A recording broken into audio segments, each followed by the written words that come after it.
One of the great natural resources in the Adirondacks has always been timber. And when it's harvested legally, there's a million things you can make out of it. Log cabins, canoes, furniture, and in some cases, even beautiful wood bowls like this one. Now, how did this wood bowl come out of a tree just like this one? Well, Ken Gadway's been doing it for almost 20 years, and he's not shy about revealing his secrets. Come on in, and I'll introduce you.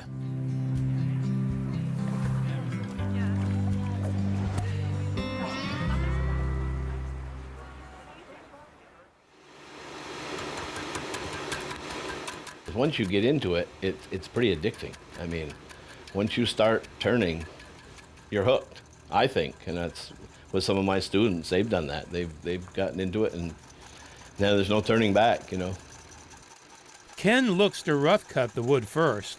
A piece of wood this size could produce several bowls, so he's mindful right from the start on how much wood to remove. It looks easy, but it is a dangerous dance. It's about 5 years ago, or 4 or 5 years ago, I had a burl on that I would put on normally the same way today, and yet it came apart in 3 pieces. One piece came through my visor, my helmet, and one piece hit me in the shoulder, and the piece came through my visor and knocked me out for about 6 minutes on the floor. Knocked you out? Yeah, dropped me right to the ground. It was a bad day. Fortunately for Ken, such days are rare because like a gladiator marching into battle, he comes prepared. Now, you're wearing an umpire's vest? What's that? It's basically a chest protector. Yeah? Keeps me safe from the flying debris. My helmet, air supplied, little belt that goes on. Air hose runs to a air pump in the back room, so you get fresh air. So I'm not breathing dust, of course. Really good when I'm sanding, but it's so well made that it's a pretty good protector on my face too. So you're ready to go. Ready to go. Piece of butternut. Gonna mount the faceplate on the top. That's put in with 1.5-inch lags.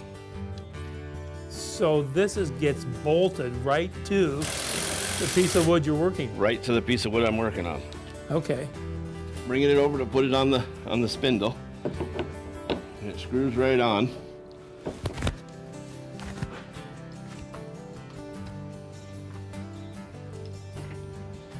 And it's ready to go.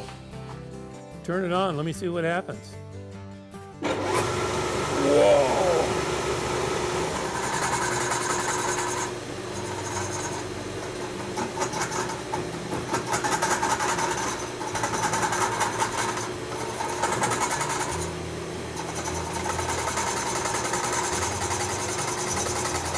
So where the faceplate was bolted, that's the piece that was attached to the lathe. And there's 2 bowls under. Good. Okay, so that's the piece coned off. Now from here, this goes onto the more modern Powermatic lathe, new version thing, and then you thin it down into this. And then into the microwave. Why a microwave? Why the microwave? I use a microwave technique for drying them. Multiple visits, probably goes in the microwave about 30 times over the course of 3 days. And pretty dry. In 2.5 weeks, I could have a bowl on the shelf. I use a walnut oil finish. I mean, it's walnut oil you can buy right at the food co-op, any health food store. Multiple coats. This goes on with a cotton cloth. 3 or 4 coats and it's ready for sale. Just finish off the bottom and it's ready to go. Ken never stains his bowls with any harmful chemicals, so you can even eat them if you want to, he says with a chuckle. He'll turn out about 400 bowls and vases a year, so there is bound to be something for everybody, like Senator Hillary Clinton and TV cooking maven Rachel Ray, both proud owners of one-of-a-kind bowls by Ken Gadway, the Adirondack Woodturner. So if you're looking for a bowl that will hold all that guacamole sauce that you're gonna go through at your Super Bowl party, see Ken. And if you're gonna need a bowl small enough to cleanse one's fingers before you dive into all that guacamole sauce at your Super Bowl party, see Ken. And Ken can be seen throughout the northern Adirondacks at farmers markets all summer long.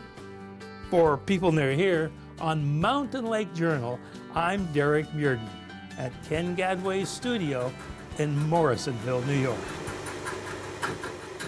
People Near Here on Mountain Lake Journal is made possible through the support of the law firm of Stafford, Owens, Pillar, Murnane, Kelleher, and Trombley.